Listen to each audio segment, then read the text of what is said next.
Hey everyone, welcome back to another episode of Mind Movers. Today I am so excited and privileged to have my life coach with me. I feel like I'm a bit weird saying that because there's definitely different thoughts that come to mind when people think of coaches.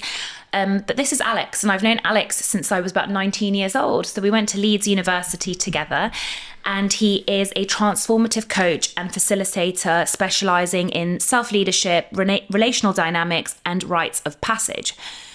I approached Alex because when I remember him at university, he was at the forefront of nightlife. He was running events. He was the person that you go to if you wanted to go to the best parties. And Alex definitely had that entrepreneurship that was admirable. But what really drew me to Alex is that I understood that over the years, despite living that perfect, picture perfect life that you see online, he was dealing with his own traumas and had undergone a divorce, left his career completely in the hospitality business and had gone on to do things that were helping people and created Camp Kaizen, which is an incredible space, which we'll talk about later. And also through his practice, including somatic breathwork, parts work, body-mind integration, Alex helps his clients understand themselves, their relationships, their challenges, and their beings. So for me, having undergone a very challenging year in my own life, I'd say that Alex definitely helped me overcome a lot. And that's why I want to share his knowledge and have a conversation with him today. So welcome, Alex. Well, it's a pleasure to be here with you both. And yeah, really looking forward to having a chat. Delving in. Yeah. Amazing. So I like to start from the beginning, Alex. I want you to tell us a little bit about your childhood and how you ended up at Leeds University and a little bit about what the early Alex life was about. Sure. So I'm a London boy, born and bred. I was very fortunate to go to a private school in London called Latimer. From there, I was excited to embark on a trip up north to Leeds University, where a lot of our friends were going. I'd actually been told, as you've already alluded to, that it was a pretty good place to go and have some fun whilst getting a degree. My parents were very encouraging of me to think different. They're a very creative family. My dad's an artist and photographer and property developer. And my mum, was in design before, becoming a full-time mum. I was actually a young actor, so I was actually picked up at school as a budding theatre student by an agent, and at sort of 14, 15, 16 started auditioning for roles, and I managed in my summer holidays to start filming different shows and BBC series and stuff that I watch now, and I'm like, wow, that's cringe. But beautifully fun, and had this sort of belief that actually, okay, this might be something I wanted to pursue. I was actually, though, like it's probably worth mentioning, actually very small at school. Okay. So I was everyone was growing around puberty, and then I wasn't. And so I kind of went from being, this kid who was hanging out with all the cool kids to suddenly being new kids were coming in, and I was the small kid. And I was like, what's kind of happened here? And so there was a short period of time at school where it was challenging. There was a bit of bullying, got pulled out of school for a bit whilst we kind of looked at that with my family.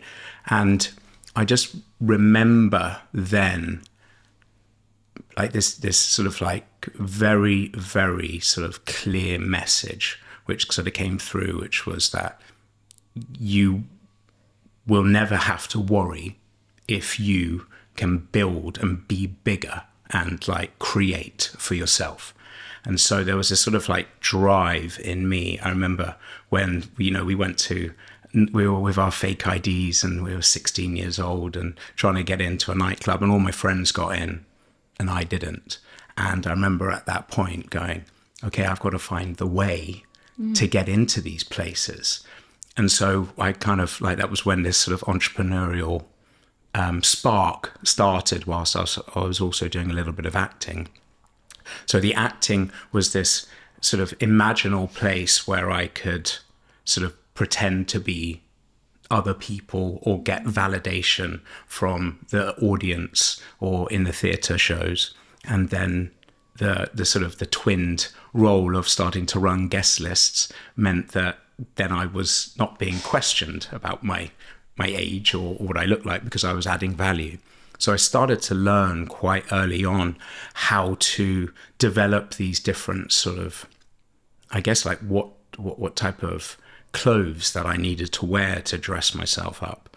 And that sort of coincided with, the years leading into university. And I remember having a conversation with my parents, which, I said, look, I've got an agent. Why don't I just continue the acting gig? I'm already starting to make money. I was already starting to do some guest list stuff. And, in my mind, I was like, what's the point in going to university? There's nothing that I was particularly drawn to. Although I've always had a deep interest in philosophy, and I was interested in art naturally because of my parents. And then I was kind of like drawn to the idea that it was very interesting to view the world through the lens of art, like through creative expression. So we had this discussion where I think if I'd like really sort of, really said, look, acting is the be all end all. This is what I want to do for life. I'm sure they would have encouraged me to do that. But instead they said, why don't you go to university, spend 3 years there, work out what you want to do, come down for your auditions, and go and meet people and have fun.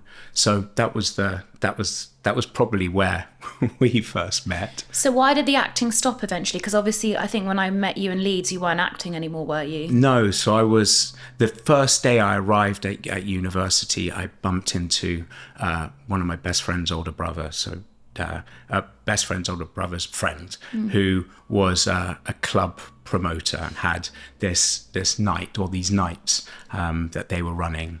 And he walked into our halls of residence and said he'd pay me and my best friend £1 for every person that we could, gather from our halls to come to his night that was happening that night. And I think, our guest list was called the Alex and Joe guest list or something like that, like very, very descriptive. Yeah. And that kind of kicked it off. I remember that sort of Freshers Week. That was when we, started drawing around 100 people a night into different experiences and different nights that people wanted to go to. And I very quickly started making, pretty good money for someone at university with a student loan, and thought, well, actually traveling back down to London for my auditions can wait. I'll just continue doing this. And, that opened up the door for me after the first year to decide that actually I'd like to run my own nights. So that was kind of the start of my first business when we were sort of 19 or 20 years old, and whatever I thought a business was, not really realizing. No, I remember I'd always looked up for my own reasons.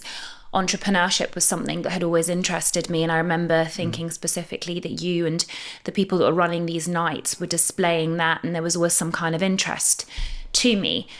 Do you think, though, nightlife is an interesting one, because I think when people hear that, there's always negative connotations linked with it, drugs, alcohol, decadence, there's all these things that come to mind when you think of that.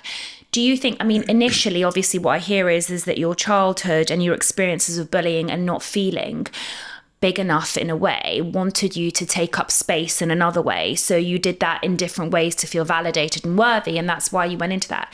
But do you think that there was negativity? Do you think that it also did something to your ego or your soul in a way, if you look back, or not so much? I think it's a good question. And I think there's sort of multiple lenses that we could view that. One is through the lens of the perception of who you think you need to be in order to be validated or loved or receive love. And so when we find coping mechanisms or short-term solutions, or where that, we can receive that, and sort of we tend to then, believe that might be the path to follow.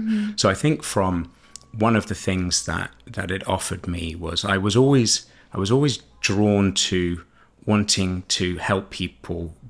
And like I liked bringing people together to have a good time. Like it was like I loved looking out over the club and seeing people dancing and smiling and having fun. Like that really lit me up, and that kind of grew the desire to create more interesting or experiences that integrated sound and light in different ways.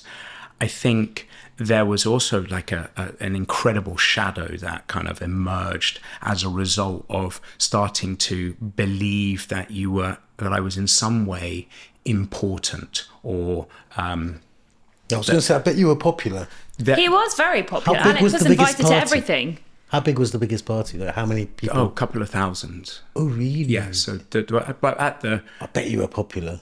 He was really popular. But I'm gonna go on to what Alex did in London. You'll know some of the things he did in London, but we'll go on to that. Go on. Yeah. So I think it was running guest lists, right? So I think one of the things that you learn is a couple of things that are really beneficial. One is that you get really good at hearing no.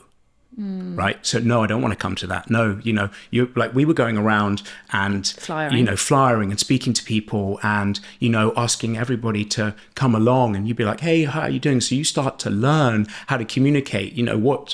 How does someone relate? You learn a lot of those sort of early skills around how you communicate, and how you invite people somewhere, and whether or not someone likes what you're saying. So you become quite chameleon oriented in the sense that you become skilled at your delivery, and I think that's something that served me well, and also just sort of the immediate feedback loops of this is something that lands, this is something that doesn't. This is how you construct an evening, this is what good looks like, this is what hospitality really means. But on the flip side, you're dancing in an industry that is fraught with excess, drink, drugs, and is, to a certain degree, it can, for those who, it can be a form of escapism, and that can lead, of course, to more destructive behavioral habits, especially if you're trying to study and get a degree, right? I was always very focused on doing everything I did really well. Like that was like what was driven into me, is like by my parents and my dad, from a young age, was like, if I was going to do one thing, do it once properly, not twice, like badly or half-heartedly. I think it's really nice. We have this discussion all the time. We sit with dentists, and our parents told us to become dentists. Yeah. And the generations, you have it's the immigrant generation. Immigrant generation and all that. I think it's really nice that wasn't even, that sort of thing wasn't even on your radar, wasn't, preached on you by your parents. And yet you can turn anything into a successful business. Yeah, it's a funny thing, because entrepreneurship and healthcare don't really mix naturally. But I think now that's changed with the new generation, because naturally it leads. I mean, Alex will tell you, I don't think he can name one other person that he was friends with that was a dentist or a doctor. I purposefully liked to hang out with people that were in the creatives. And like you said, you loved philosophy. So did I. For A-level, I did English, philosophy, chemistry and biology. That's quite rare to do such different subjects. And so when I chose to live with the people that I did, who you're good friends with and know, none of them did the sciences or the medicines. I was naturally very drawn, and I think it was that entrepreneurship, and that's why I was so desperate to marry that creativity and entrepreneurship with dentistry, and that's why I was one of the first people to take to social media. What I'm saying is that immigrant mentality that says, my parents, we had a revolution in Iran, we came here, my parents said, become a professional. That's the safest way. Same. Yeah. Not the safest way of helping the world. That's the safest way of helping yourself. Yeah. Have a business, and you'll feed your family if you're a professional. So behind it wasn't healthcare and helping. Behind it was financial stability. 100%. Same. Now, my basic point is that entrepreneurship and healthcare don't mix happily. They don't. Yeah. They don't. I don't want my surgeon to be thinking, how much money can I make out of this guy? I true. don't want that.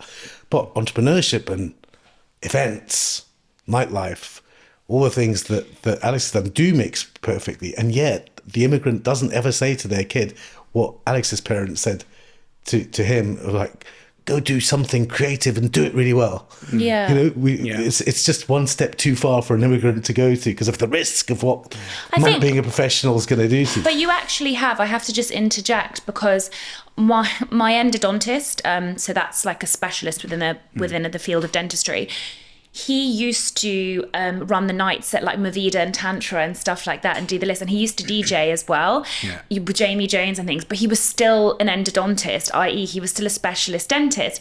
And it was almost like he was living these double lives. And he would have never quit dentistry to become a full-time DJ or to become a full-time events person. Yeah.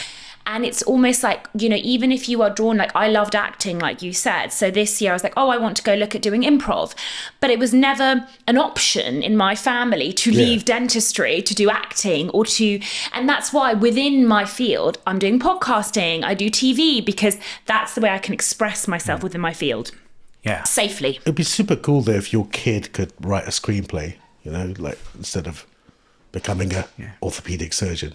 You know? I mean, I think it's pretty cool to be an orthopedic surgeon. I'm just saying. I think it sounds like a really interesting sort of like segue. Like what I heard you saying, Pam, which was more related to what is the sponsoring seed of a parent's desire for their child. Yeah. So what I'm hearing from you from an immigration perspective is that, you know, security and safety is of utmost paramount, given that that was something that was taken away, you know, or was happened. And it's, you know, with my wife, Sarah, you know, she also moved from former Yugoslavia when she was 2 years old to Canada. So I'm, you know, very familiar about this, what it means to have a safe and secure job, that there can be a career for a long time, that you can then be a provider for. And I think, you know, it's really interesting when we start to look at the intergenerational seeds that have been planted in each of us as it relates to our attachment styles and how we think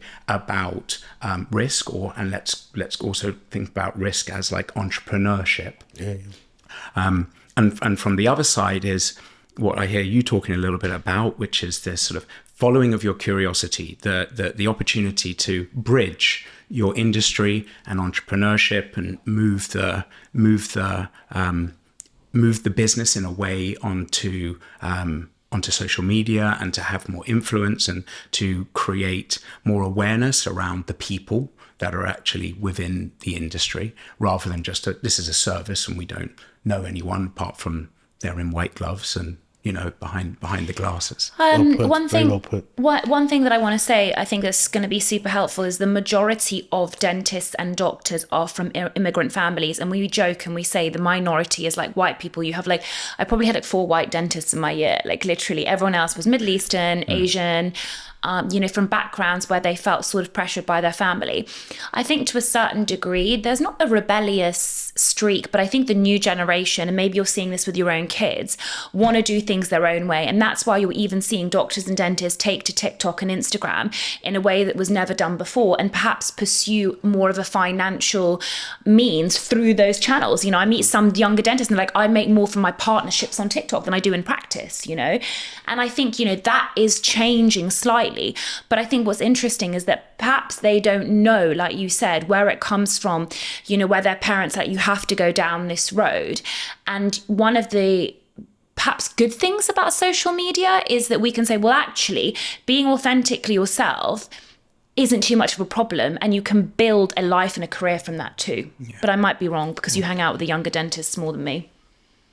Well, look, social media is just a reality that's going to, media is a reality, right? Media is a reality. Now it's got democratized that everyone has a voice, and that's a nice thing. You know, there's nothing to say. There's plenty of business in healthcare, right? I mean, I had Anushka sitting there, 43 practices. You know, there's some of the biggest companies in the world are healthcare companies, drugs company. There's plenty of business in healthcare. It just makes me sad that advice. I mean, and the question you asked, what makes you sad? Well, the advice that all immigrants give are these simple 3 things that your kids are allowed to do just for the safety thing. But also the question that you were asking, Alex, about, you know, what is it that about him that made him be that guy, and the risks of nightlife and the bad connotations of nightlife businesses. There's bad connotations in every damn business. Yeah, if you want to look. But I think nightlife even more so because it is but also in every business, if you choose to look at the negative side of it, there are negative things going on in all sorts of areas, right?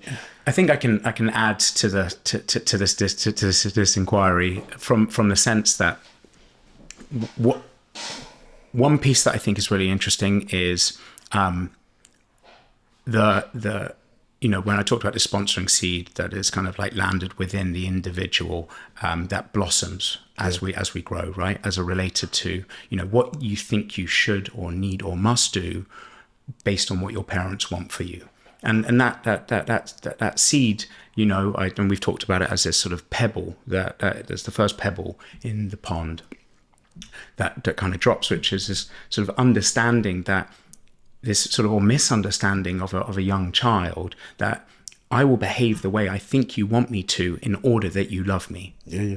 And then that ripples out into schooling. I will behave the way I think you want me to in order to be a good boy at school or a good girl at school. I will behave the way you think I think you want me to in my relationships, in my work, and this sort of pursuit of you mentioned authentic self, or true self or unique self, can sometimes be convoluted with the belief structure that you've inherited from your family about what it means to be, successful in their eyes. And we live in a society that has, certainly in the West, has prioritized the metric of success being a monetary value at the very top, right? That is the measure of whether or not you meet the standards of our Western society comes by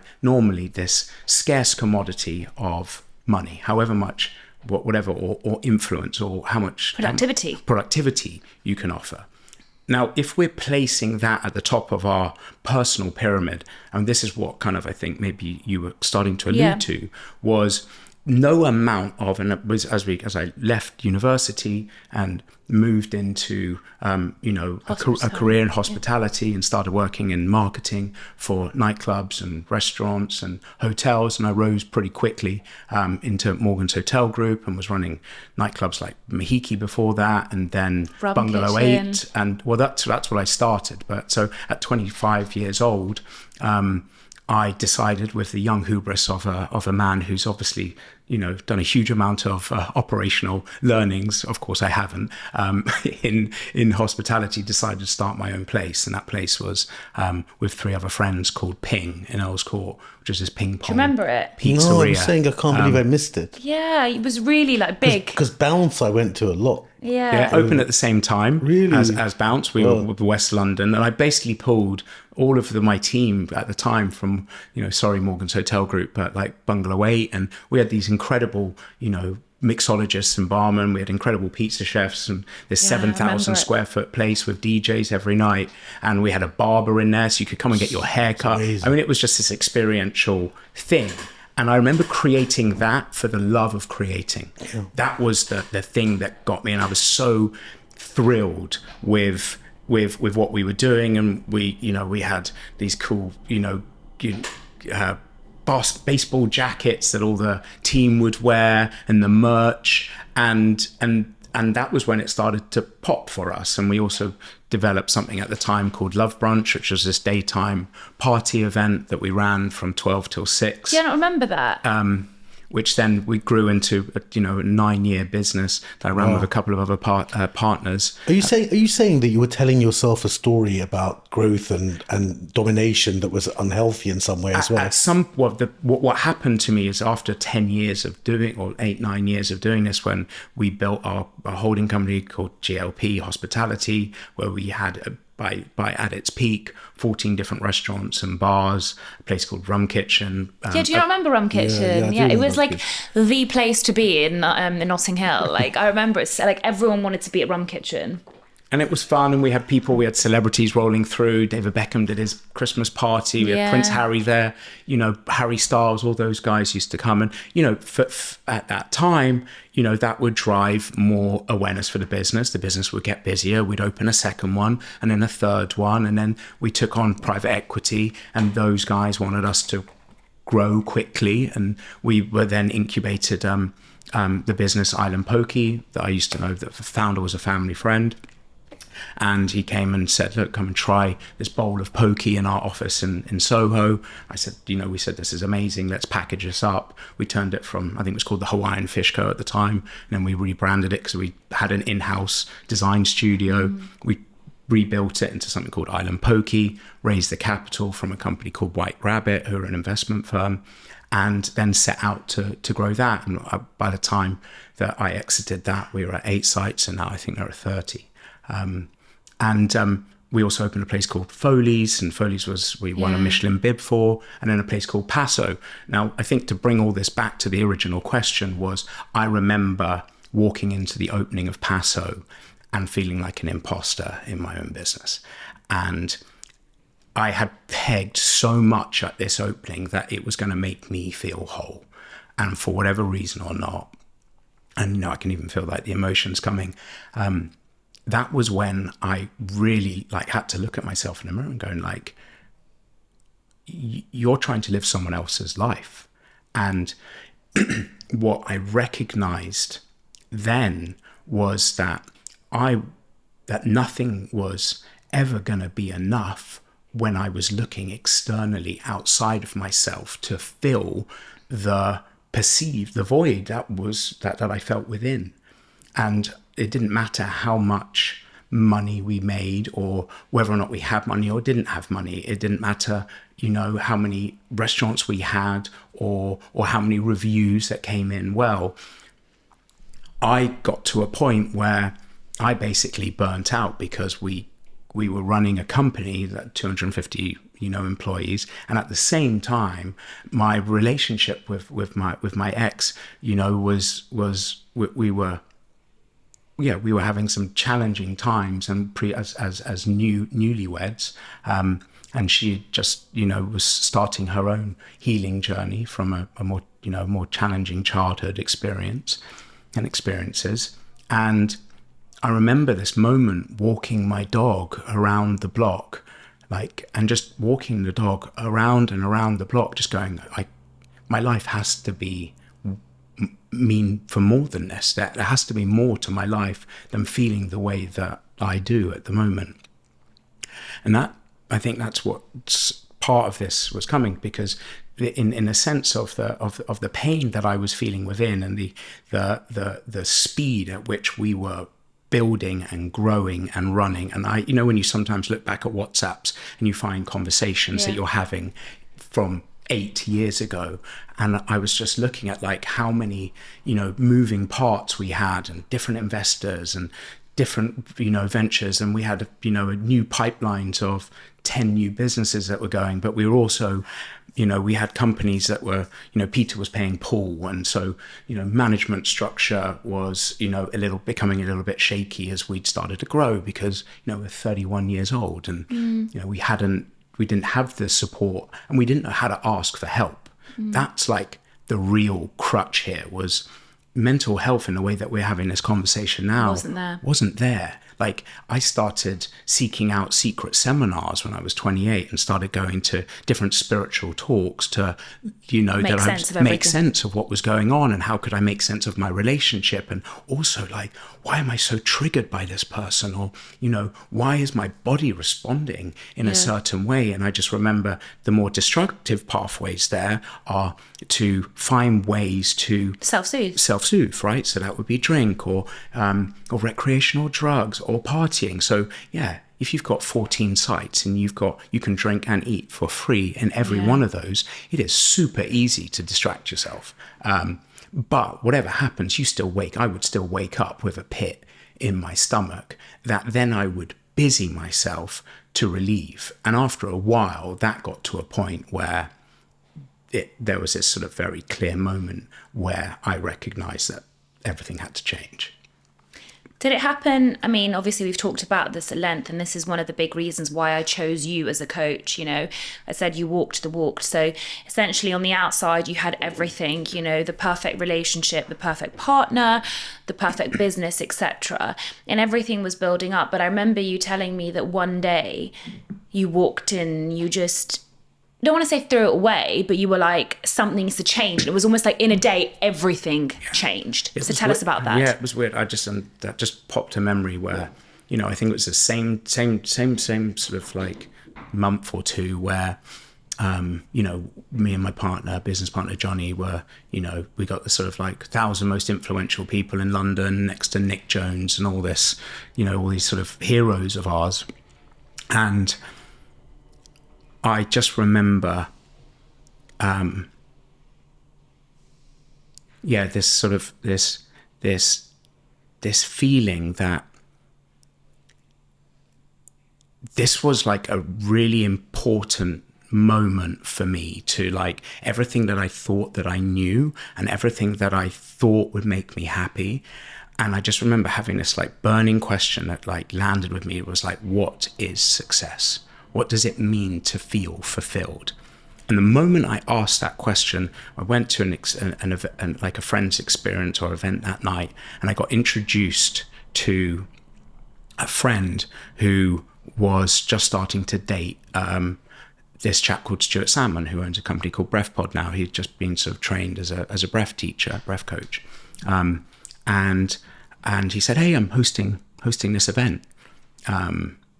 Come along, it's, you know, next week." And I remember going to this experience and lying down in this, I mean, beautiful yoga studio, and there were yoga mats and everything was laid out and beautiful music, and we started breathing. And, you know, I'd never even heard about breathwork at that point. I'd tried meditation before, it never landed. I always thought I was doing it wrong. You know, you're sat there waiting to be enlightened, you know, and just hoping that something was going to happen. And I just think that's the way that the instruction has been given, is it hasn't been necessarily landed in the West. And I went to this experience and I started breathing, and I just remember myself leaving my body, and I left my body and I entered this space where I was able to see my life from like this bird's eye view. And it was just so clear to me in that moment that I was able to see my partner's like life, her like, and her as a child, and recognize that, you know, everything that like that we were holding in resentment and judgment against each other as we were sort of navigating now a divorce was like just huge amount of like love and compassion and forgiveness and recognition that, wow, like, you know, we're not tuned to the same level. I can't hear what she's saying and she can't hear what I'm saying, and that's okay. And we can work through that from that place.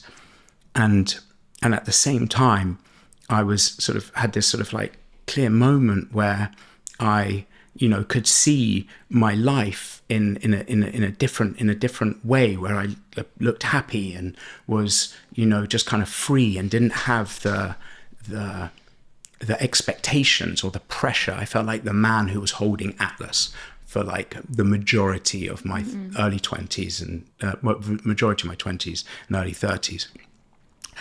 And I remember speaking to Stu after, and he said, "Look, there's this. You should go and speak to my friend. He's a coach."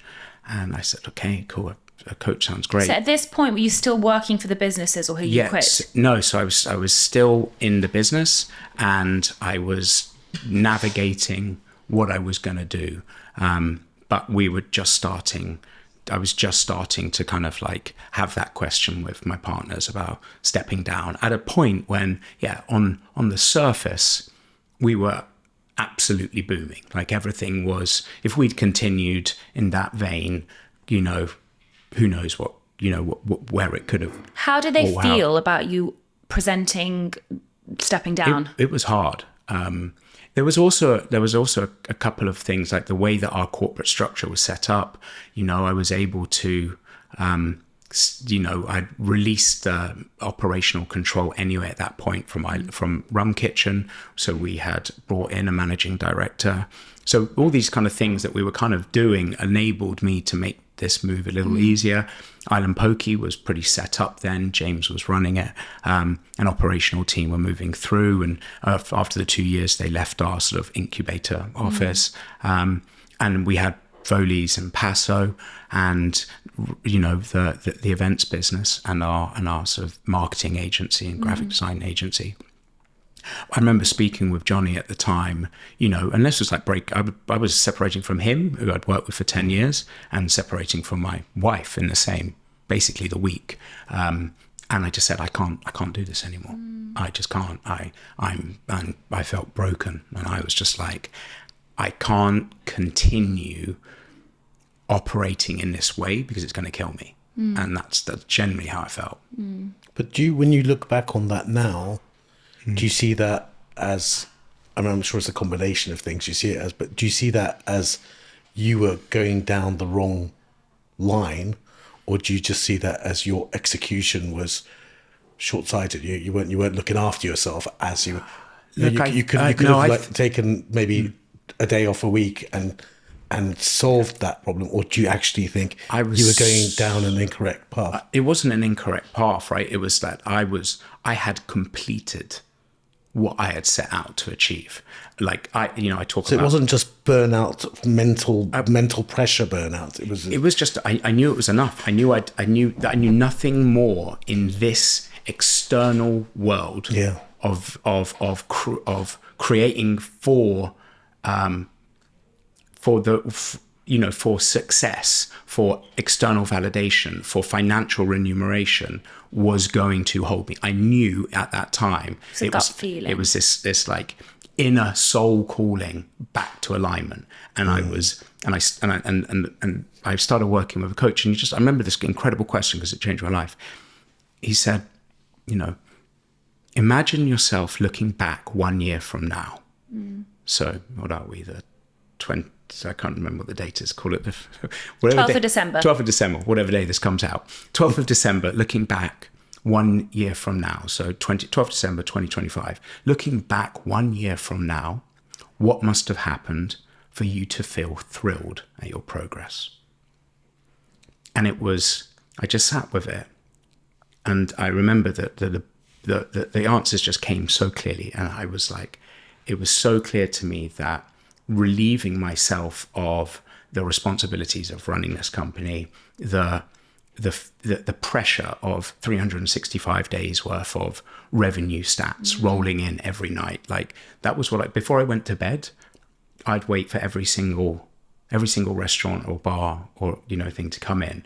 Red or black? Are we up or down on last year? We have that in dentistry. Yeah, for sure. That is how black, I'd sleep well. Red, I'd sleep terribly. I would wake up in the morning, and the first thing that would be coming through would be our reviews across. So we'd have a thing that would scrape all of our reviews from all of our restaurants, from all the social media, everything like this. It would categorize them. You know, it didn't matter if there was 95 positive reviews, I would beeline in onto the negative one. And that would be where I'd start my day. I'd be like, what happened? How did this happen? And so I just feel that I'd got to this point where the way I was approaching life, you know, was no longer sustainable. That's what was happening. And I started working with a coach, and the coach helped me breathe life into my, you know, choices. And at that moment I loved the coaching process so much that I was like, I have to train in this. I don't know why, but I just know that these lines of questions, the opportunity that someone gives you non-judgmentally, non-prescriptively to self-generate the answers from within was mind-blowing to me. And so I trained, that started this journey of training as a transformational coach. And sorry, at this point, you were not earning anything, or were you paid out by your companies? So no, at that point, this was moving out, and I had a little bit, I was negotiating an exit, but I was also getting divorced. So I was at this point where I was like, I scrambled like what money we had available, and I invested in the coaching. I had no idea whether or not it would really necessarily pay out or how, but I did have this belief that I know that there are more people out there like me that I can offer this service to. But did the company not have a valuation that you could exit with? Yeah, company had a valuation, but Rum Kitchen at the time had just taken on investment, and we'd bought out other partners. So I was already, it was like, you're waiting until whatever happens. So, we kind of, crossed our fingers and hoped that would come good. We were in the negotiation, or I was in negotiation to exit Island Pokey, and that took about a year from starting that to doing that. And then Foley's and Paso at the time were early businesses, so there was no, You'd reinvested everything you had. Reinvested. Yeah. So what I did is I gave my shares to my business partner. I said, look, I can't do this. Have my shares in those 2 restaurants. You crack on. And that was just before COVID. So that's a whole nother story about where we can go. And then I started, and I trained. You moved in with your parents? I moved back in with my parents for 9 months. And it was this sort of like real, like coming home. It was this real turning away. I'd also had a pretty, big wedding, a year before that, tons of friends had come. And I just remember this moment of everything changing. And I turned back around from looking out and started looking in. Yeah. And in training as a coach, I then was like, I want to train in more stuff. So I was like, okay, breathwork helped me. I'm going to train as a breath worker. And I pursued performance breathing and followed a guy called Laird Hamilton, who's a big surfer, and trained in his breathwork training before breathwork then helped me unlock meditation. And so over the next 7 or 8 years, every year I've added something that has been curious or helped me to better understand myself, better understand my relationships, better understand my my reason for being and how I can be of service, and started to pull together different modalities, interdisciplinary approaches to through my own exploration of self.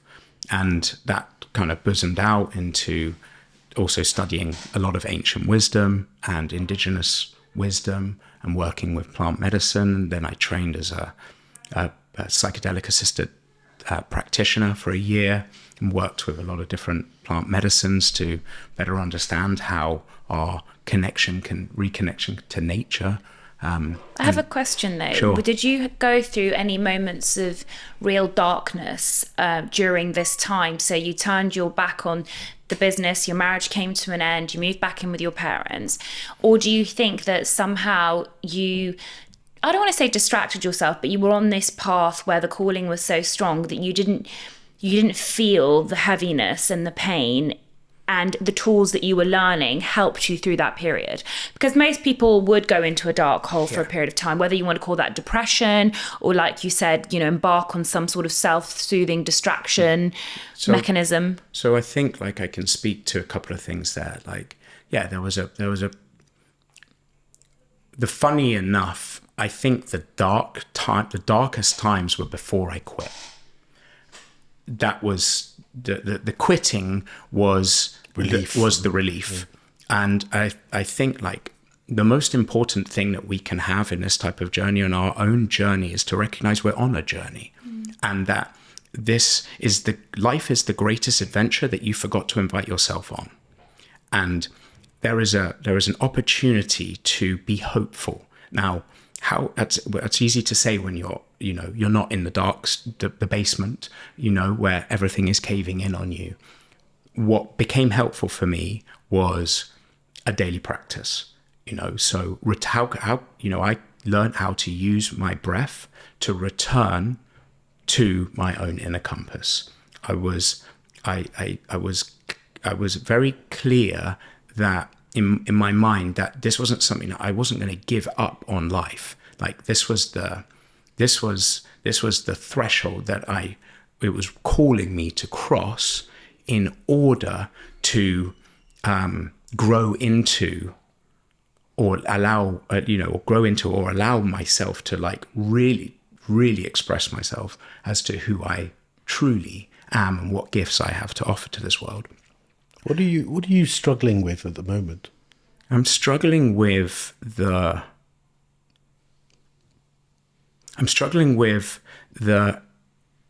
external worlds, the way in which we're viewing the world through the lens of social media and the 24-hour news cycle, and how impactful that is into so many of our sense of self, safety, and hope. I think. Sorry, I just want to add there, Payman, that Alex actually doesn't have social media. So the current business that he has is totally built on word of mouth. And I actually heard it through one of my high profile clients. And I was like, I know Alex, because she was like, I've been doing coaching. And then I was like, went to university with him. And then I kept seeing him around in Soho House. But you don't use social media personally? No. I quit the company doesn't have it. I quit the day I quit everything. Personally as well as... Personally, professionally, everything. And look, I'm not here, I don't believe technology is neither, it's agnostic, it's not good or bad, it's how it's used, right? So if you're using social media or if speaking for myself, if I was using social media to validate how I was feeling, or to receive likes in order to basically help me feel better, it's a short-lived dopamine release, right? Like it's not long-term fulfilling. As a business, Kaizen, which is our company and our interdisciplinary coaching company, where we bring together different practitioners from depth psychologists to functional medicine doctors to different coaches to medicine guides.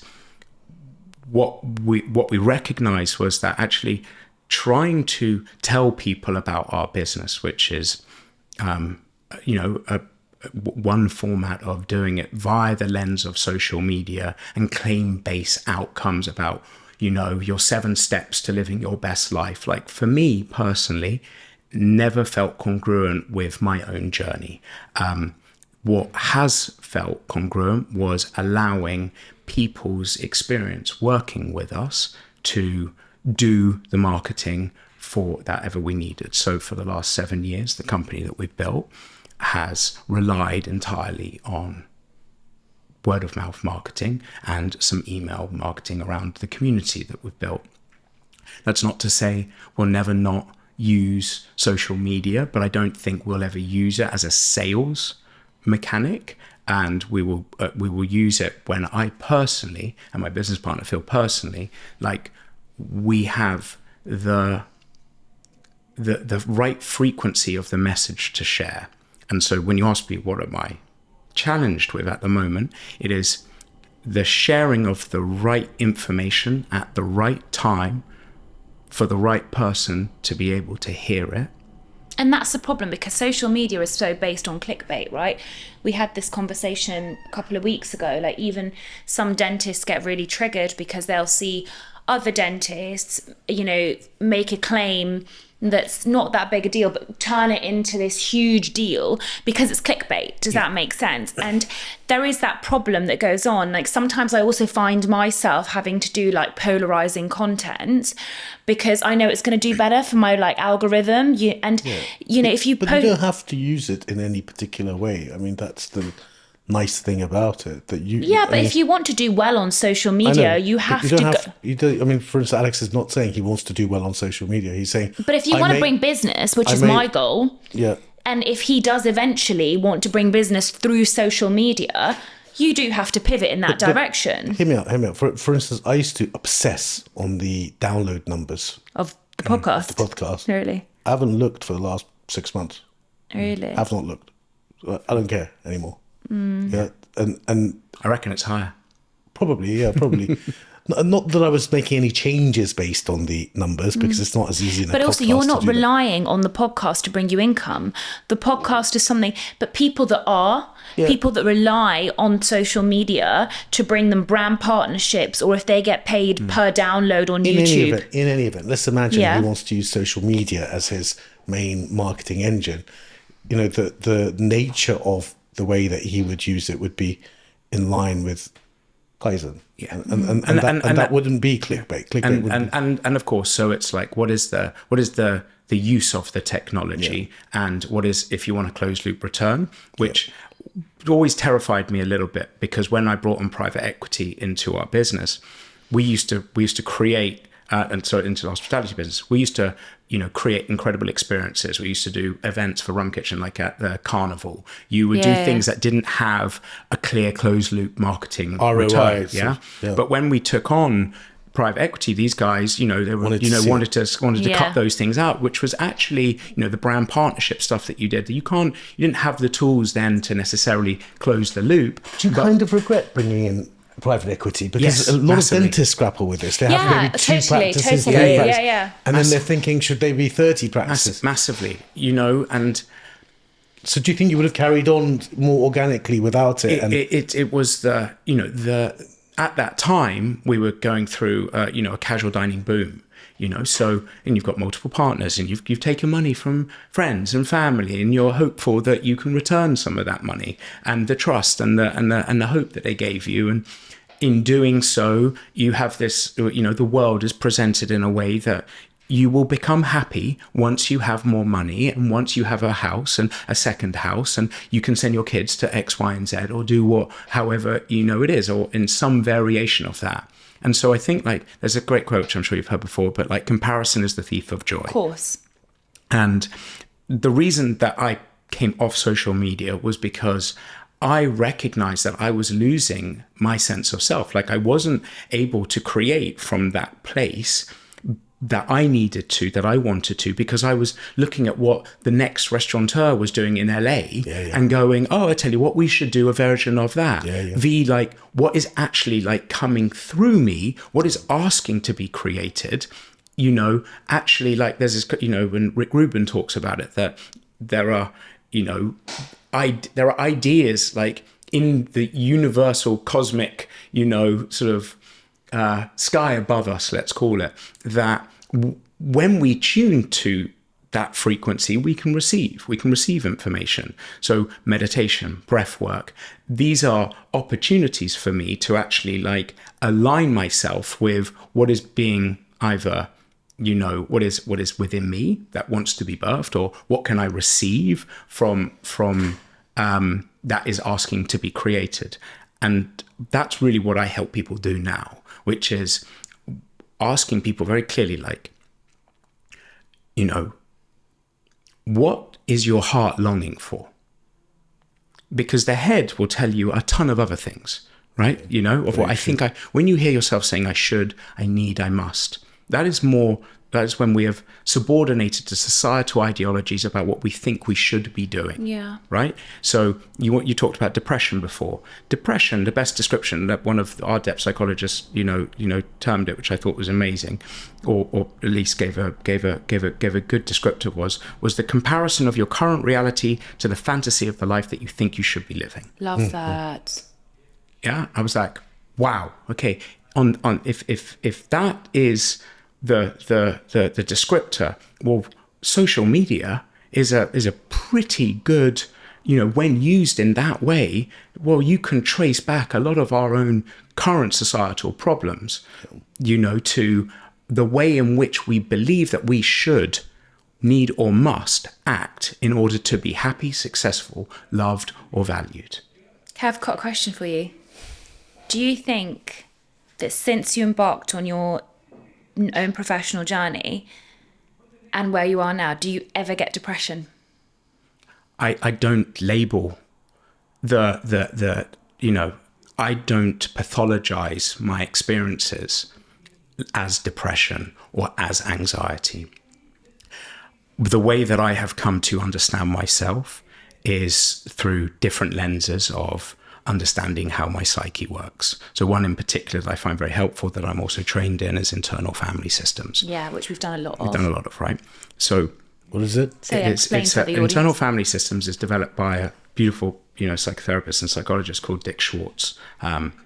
It's built from, he was a family therapist, and recognized after a series of sort of, of a 30-year career of working in family constellations, that actually we have an inner family that exists within us. So I'll give you a sort of the broad brush strokes. there's a part of you that, wants to, eat the chocolate bar, and a part of you that says, you've had enough chocolate today. Okay, can you see those two parts? Sure. Yeah. Can you see the part of you that's observing those two parts now? Mm-hmm. Okay. So if you can imagine that part's observing, the part that's observing those two parts is self. So in the meditative practice, when people, through Eastern practices of meditation and kind of my training, you would be taught to become the observer of your thoughts. So in this instance, instead of becoming the observer of your thoughts, where you can recognize that these are just things that are passing by and you can choose whether or not to attach to the story or the ruminating thought or return to self. And you can use your breath to do that, and a practice of, meeting the moment where it's at all times, right? So the internal family system is that I can observe a part of me that might be feeling upset, or that a part of me that's feeling protective, or a part of me that's feeling scared, or a part of me that's feeling hopeful.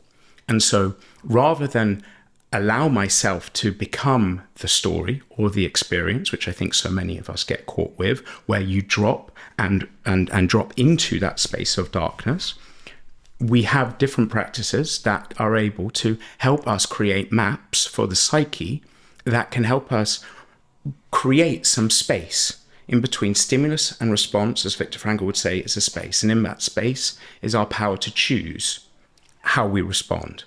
So one of the things that I teach and I've worked with, Rhona on, is recognizing when we're blending into a part of us that's more of our managerial protective part, or more of our firefighter part, and giving us the opportunity to recognize, wow, there's an inner child part that it might be seeking our attention.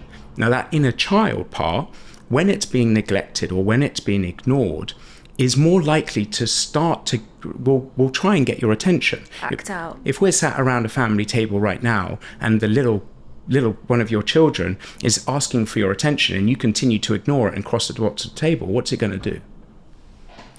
No, you've even brought this up. You've brought this up many times in these conversations. It's going to act out. So one of the things in this model and through this lens that I really found so incredibly empowering was, wow, that the inner child or the part of me that is seeking my attention may start, saying things in order to get my attention. And those might be intrusive thoughts that limit me. It's not you, though. It's one of the parts self, of you, right? Yeah, self can't, in this model, like self is, unique self, the self that is. So it's such a useful way of looking at it. But what's really hard is, what I found is that people that haven't done this kind of work really find it difficult, and it's really hard to give people grace. One of the things that me and my partner argue about a lot is, because he's not done this kind of work, he's a little bit more black and white thinking. Yeah. So if you've not, whereas he doesn't understand where I have empathy. I'm going to bring up a little bit of a controversial subject. So this whole thing with the Luigi Maggioni, the guy that just killed, right? So my partner is very much I think it's absolutely dreadful that people are celebrating someone that killed another person, and the person that he killed really didn't have that much control over an entire system that's flawed. And he was like, it's just madness. Now, there was two parts to this, because on the one hand, he was like, the reason the internet is celebrating it is because the guy is good looking, because if he was a redneck, Trump supporting, hating American guy, everyone would be like, a redneck killed this dude, it wouldn't even have made the news in the same way. Or even if it was, an immigrant or a black person or anything like that, he was like, it would hit differently. So that was one part, how social media idolizes looks, as it were. And then the other part was, how can we celebrate someone that's killed someone? But obviously the part side of me and all the work that I'm done, but you never understand. Of course, I'm not going to go around murdering people that I'm angry with. But until you've been in that person's shoes, it's the same with the Menendez brothers, for example. You can't really know what is going on for that person, what their history was, what that part of them was. Of course, I'm not saying killing someone easy, but I have empathy for people. Look, I think everyone in prison needs a conversation and talk and understanding, and whoever's committed a crime. I find what you said particularly useful, in so much as sometimes a tension between two behaviors that are both useful but opposite. Yes. Someone like you. Tell me. You are who you are. You've become who you've become because you haven't sat back and sat on your laurels. You've constantly pushed. And yet, what you need more than anything is peace And being at peace is almost like being content. And being content to you is almost like a dirty word, because if you were content, you wouldn't be the type of person to keep pushing. Well, that's what he always says to me. Yeah. So- and yet when you can separate those and say, these are both part of me, now it serves me to look at contentment. Now it serves me, if you've got the Knowledge. ability to change the way you look at it, that's it's amazing. And it's that's, a wonderful thing. Therein lies your freedom, right? Because you choose. We develop protective parts that come online at a younger age to protect the inner child part of us. So something that might happen, okay, if we're not getting attention, well, the part of us that might be too hard for the child at that developmental model, and during its sort of attachment stage, to work out actually how it's feeling, because it actually feels so overwhelmed. And in this model, a part, that's traditionally when a protective part comes online, that protective or more managerial part, well, I tell you what I'm going to do is I know how to make us, actually receive attention. So I'll start getting good grades. I'll start performing well. I'll start building businesses. I'll start X, Y, and Z. So we develop these parts of ourselves that can help us overcome our challenges. Now that's great, and that's all well and good. And there's no such thing as there's no bad part here. It's just acknowledging when we've blended into one at the cost of the other. So if we're all go, go, go, so to talk to my own story, I was probably seeking attention, in some way, shape or form. I wanted to be validated. I was small. I didn't feel that at that time that I was being seen. So I wanted to be seen. I wanted to be loved. I was small. So, I thought the girls were taller than me. So it was, harder to find a girl who was short and kind of, looked and, wanted to be with the short guy. So, that part of you then develops some really clever coping mechanisms about how it can be seen, how it can be loved, how it can be validated. And to use my own story, speaking for myself, what I was able to see was that after a while, that part of me exhausted the body, because it's operating from a place where it was burning out, because there was no stopping it. It was like, I know how to make us feel better. I know how to help us be seen. And after a while, I recognized, wow, like actually in doing this work, and I've trained in breathwork, as I said, and a multi-year initiation into plant medicine, and I spent times with different tribes and lived in the jungle and sat in different meditation halls and worked with different schools of Eastern practices to actually learn how to return to myself, like the part of me that can actually, the self can hold all parts of me, the inner child, the protective part, the firefighter part, and to be able to, instead of being the part that's holding the Atlas ball that I talked about, actually self can hold all of it. It can feel supported and held by, if you want to go sort of super woo-woo, but the sort of the cosmic father, the cosmic mother, the cosmic child, like the opportunity to be held by the universe itself. When we think about, and like this, you've asked about darkness or depression, and I talked about this sort of architecture of hope. I'm fascinated by the world. I don't want to leave it. I want to be in it. I don't want to ascend out of it. I want to learn how to live here as full of joy and inspiration and hope, because I see people and I work with people and I know, and I can see through, and that's why I didn't realize, I thought everyone had it, but I can see through your part that's protecting the inner child.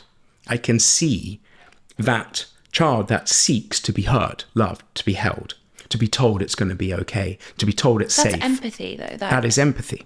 That is the capacity to see, to your point, beyond the action of exactly that person. I think that is extremely rare. And the thing is, when you said, what's the thing about that you struggle with the most? Well, Payman asked about that. The thing that I struggle the most is that people aren't truly seen and accepted for who they are.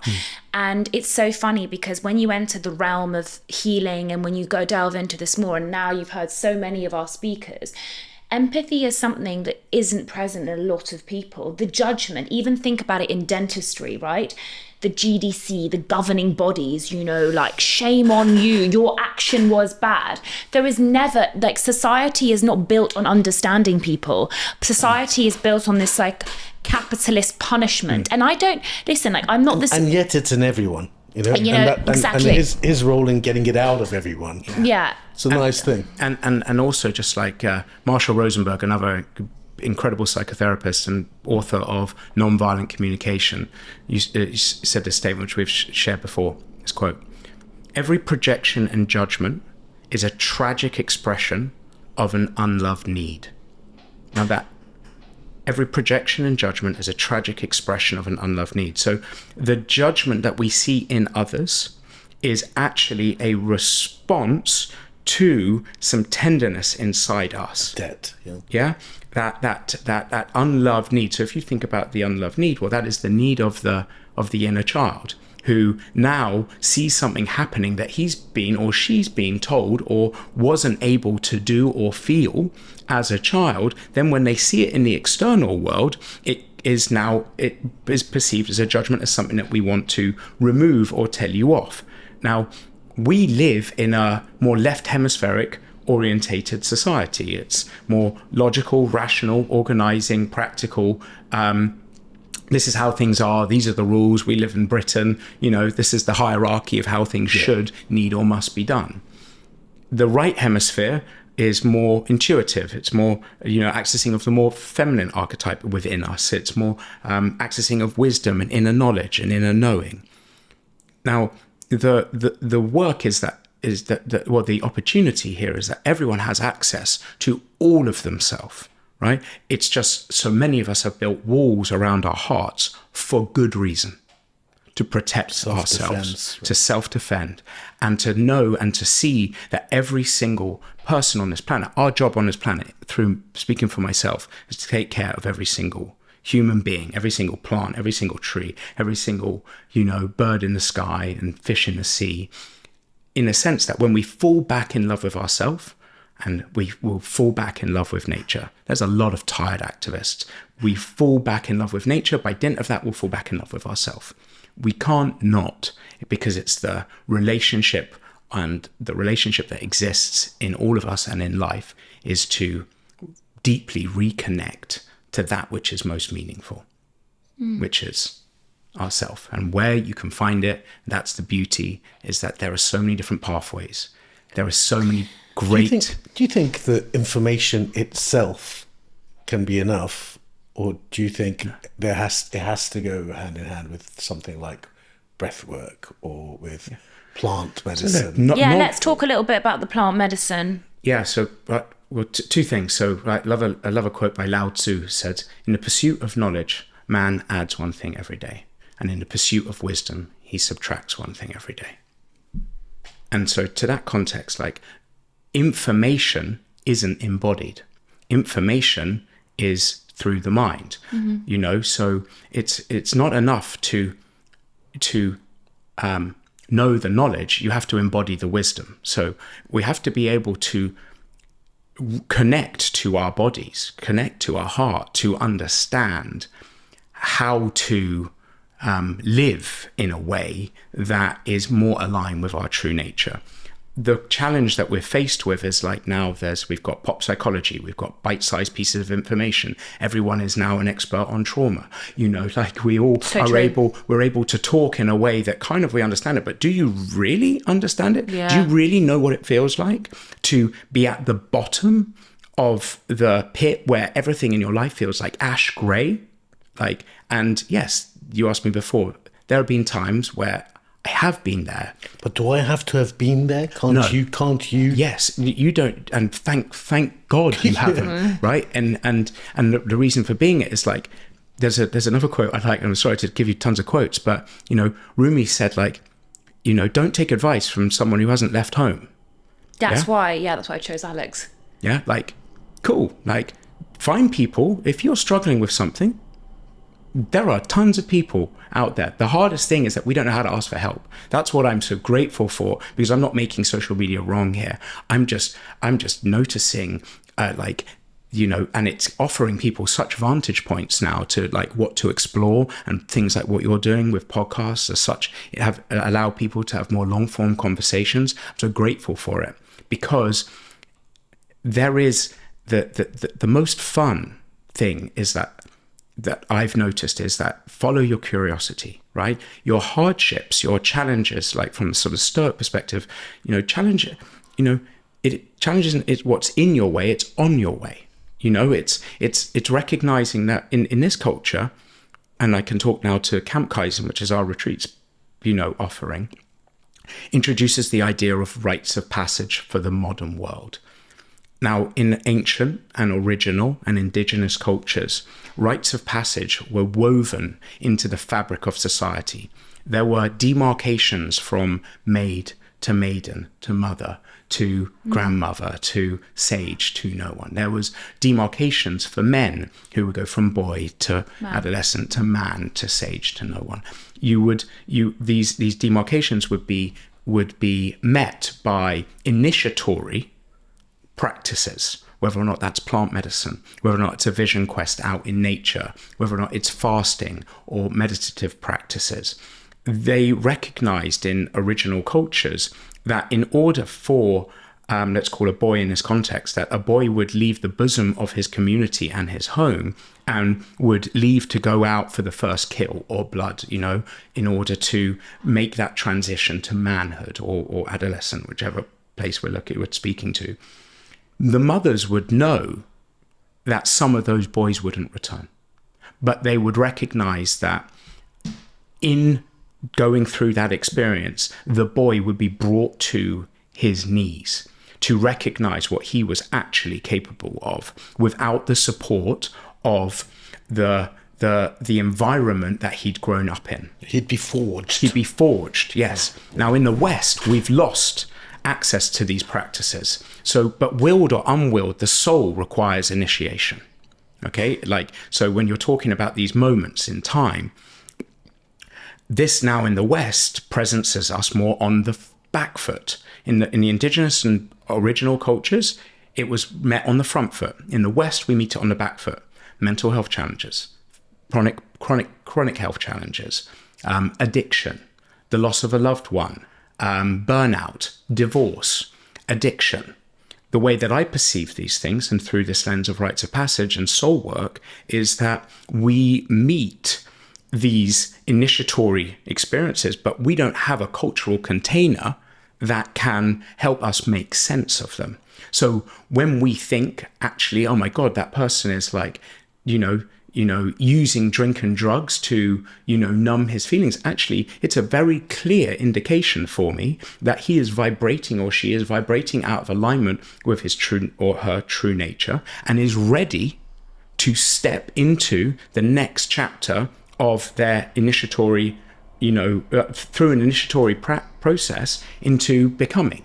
But a lot of people would argue, and I'm just going to play devil's advocate, right? Because I'm at the side of both types of conversation, that is a person that is weak of character. Now, they would say that person, there are two people that are suffering from two similar things. One indulges in drugs and drink, the other doesn't indulge in drugs and drink. And then people would celebrate the person that doesn't because they're strong, it's survival of the fittest, etc. I have a completely different point of view because of my empathy side. I think it's more complex. We know through the work of Gabor Mate as well that addiction isn't clear cut, that people are more predisposed to being addicts as well, and we need to provide a space for those types of people. One thing that I would say is that I do think with social media and pop psychology and so forth, people have been a little bit too indulgent in their self-diagnosis. And instead of working towards becoming better, as it were, or working towards a life that they feel is more fulfilling, they're like, I have this condition and that's that. And they just indulge in all the information about their condition rather than moving towards getting better. Yeah. And I think that the critical word there was self-diagnosis, right? Yeah. So, what we want to do is try and meet people where they're at, right? So the judgment that we can project onto someone, is an opportunity to look at where's that yourself coming from? Okay, how clean is your house, right? One. The second part is we all have our own quote unquote vices, like the areas in which we go to for relief of X, Y, and Z feeling, symptom, pursuit. So what I think is like, what is important is that you're talking about like the self-indulgence comes potentially, but like internally it's going to be very self-critical, right? Because the projection is, oh, I don't care, this is kind of my thing, I don't care, like blah blah blah. But actually the internal voice is going to be very harsh, the critic will be very harsh, which is why we tend to be drinking or relieving in some contexts. I'm not saying all, I'm saying some, and I'm certainly not here to pathologize. Why am I talking about rites of passage for the modern world, right? Is what we've recognized over the last 5 years or more, 6 years of running different retreats and working and introducing different forms of rites of passage is that, there is a requirement for stepping out. The rites of passage tends to follow sort of 3 chapters. One is the separation from that which like is your comfortable zone. Sure. Then there is the stage of liminality. The liminality is where you move to a place, or you go on retreat, or you spend time, in a different country, X, Y, and Z, where the rules of your societal upbringing don't apply. You can dress up, you can dance, you can be free, you can play different characters, you can learn about different things about yourself. And at some point, there is the conceptualization of the return. Once you have gone through an experience where you have placed yourself in an environment or an experience where you learn more about yourself, and you can then return with the gifts of that, those of that inquiry. Plant medicine experiences, working with ayahuasca, psilocybin, these types of experiences are built on this premise, right? Was that these were initiatory practices that people would engage with at threshold moments or transitional moments in their life to help them realign with their soul purpose, their soul nature. It wasn't prescribed. It wasn't like, you do this and then you're going to go and do these 12 steps. Like it was offered to them that it would become self-generated, that you would be able to find the answers within. And so in a world which is fighting for our attention, it's very difficult to find the time and space to actually listen to what is emerging from within. That's why we design these experiences. We take people away into beautiful, deep nature, habitats where we engage in ancient practices, where we honor ancient practices with the wisdom keepers that are still maintaining those practices, and help you apply that in modern applications for today. Whether or not we work I was going to say, leaders. Is there lots of like CEOs? Is it what kind of people come on the retreat? Although the majority of my clients are CEOs, are leaders, are public figures, we work with people, like we have a predisposition and a desire to work with people who seek to live life at their growth edge, who recognize that their life is an opportunity for this great adventure. And to recognize that healing doesn't need to be this dark, this heavy, this painful place, right? Like you spoke to Gabor Mate. Gabor Mate would say that trauma isn't what happens to you, it's what happens in the body as a result of what happens to you. Okay? And on the flip side, I would say we are trying to create spaces of unconditional love, right? Where unconditional love isn't what happens to you, it's what happens in your body as a result of what happens to you. Is to create more opportunities where people can gather in community, where you can be seen and met without your title, without your label. So yes, we do tend to work with people who are seeking to pursue and create in an authentic expression of themselves and in service of something greater than themselves. And more often than not, we do find that CEOs and leaders are people who have driven themselves to the brink in order to be seen, to be loved, to be Yes, valued, true. as a relationship to how they feel about themselves. I think it's so super interesting. You know, right now we're interested in original cultures. How did Neanderthals eat? How did they have sex? Or we're so interested in that right now. Yeah. And I think, you know, in the 60s people were, Yeah. you know, that whole hippie thing and free love and all that. And I remember in the 90s it became like that a bit. In the dance culture, it became all these tribal gatherings and all of that. And it's an interesting thing that society kind of goes through this phase every 30 years or so. And you know, where's the next one? And the 70s, I remember my mum telling me, everyone said don't drink mother's milk, and science took over and powdered milk to go.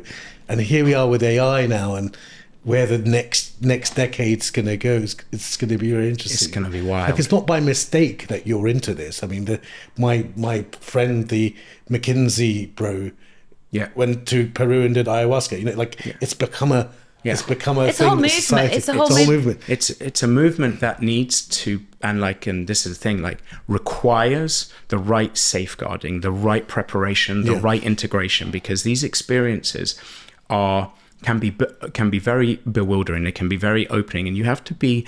And I'm not saying I don't believe that psychedelics are on a state that's like categorically. I don't believe it's for everyone, and that's not because you've got to be of a certain ilk, but it is important to have the right type of resources, the right type of people around you, the guardrails. And there's a lot of neo shamans, like people, you know, presenting themselves in ways without necessarily. I don't mean to make that wrong. I'm just cautious of anyone or any business that doesn't have, you know, the right type of harm reduction built into it. And that was something that we were very, you know, we're very intentional about, is knowing what lane do we play in, who can we work with. What does it cost to come to the thing, to the camp? So, Do you want to go pay?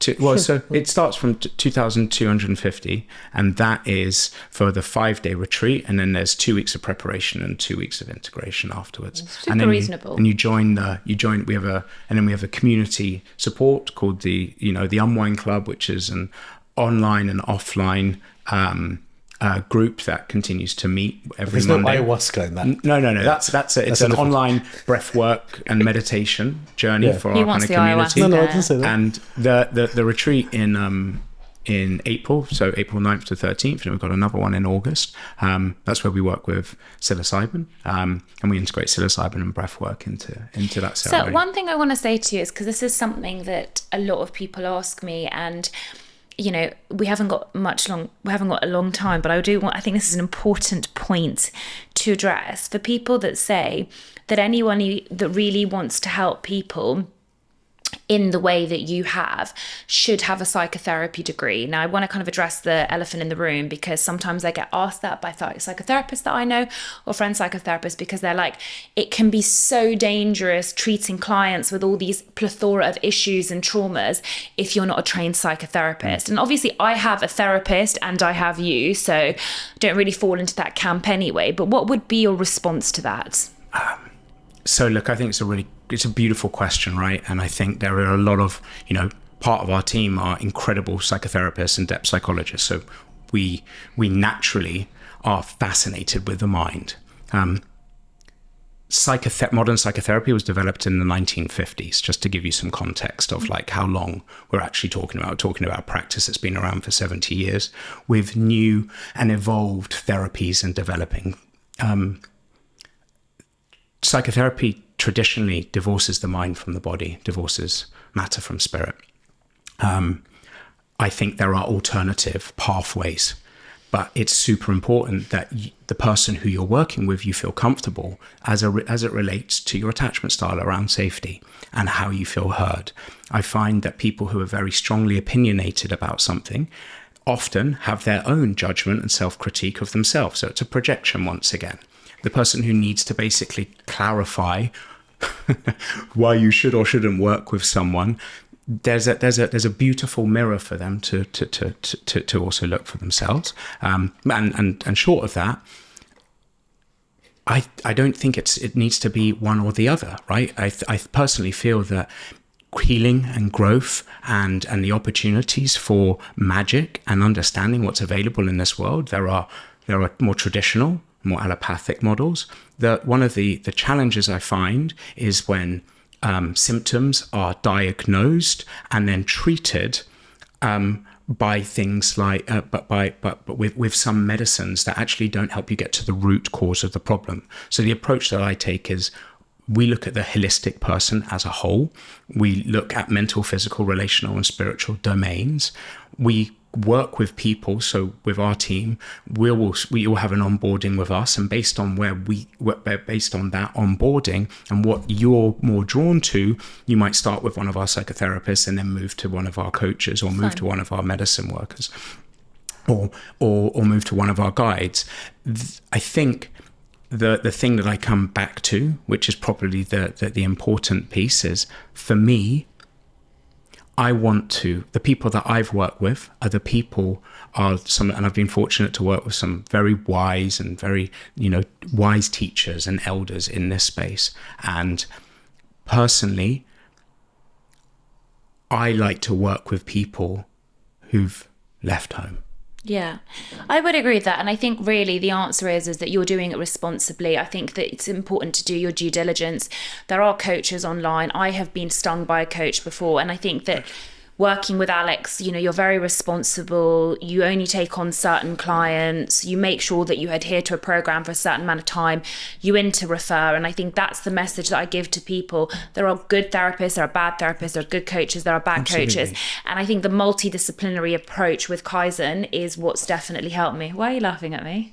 Tell me about your little girl. Like, what's your little... Listen, we don't have time. I don't have time to go into it. What does your little girl say? Go on, what's the headline? Look, the little girl always feels like she's not enough and not heard, right? Why? He's always obsessed with this. He's like, why? Your life is perfect. It's No, not why? perfect. No, what happened? What happened back then? I think, look, there's a plethora of things, and this is not Rhona session time, okay? If you want to find out more, you're going to have to do this offline. But what I do want to say is, Alex, before we end, could you please share with everyone the website? Because as I said, Alex does not have social media. Yeah. It's through word of mouth. Could you please tell us what your website is if people want to look further? Yeah, for sure. Thank you, both of you, for having me, and it was a wonderful conversation. I hope we can do it again. Yeah, you can find more access to us at www.Kaizen.co.